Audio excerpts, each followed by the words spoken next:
frets go 0, 0, 2, 0, 3, 0, 5, 4. That's 0, 0, 2, 0, 3, 0, 5, 4. Using just 2 fingers.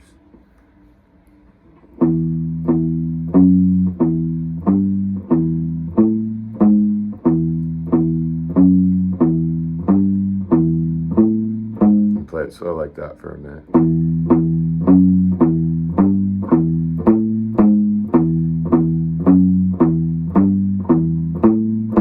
Now I think the BPM of the song is 123, 123. And that's this.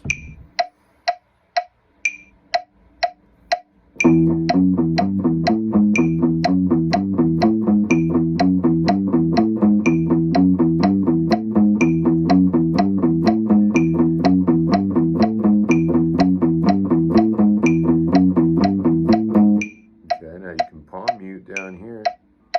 Put that part of your hand against the bridge. Practice just doing a downstroke with the E string.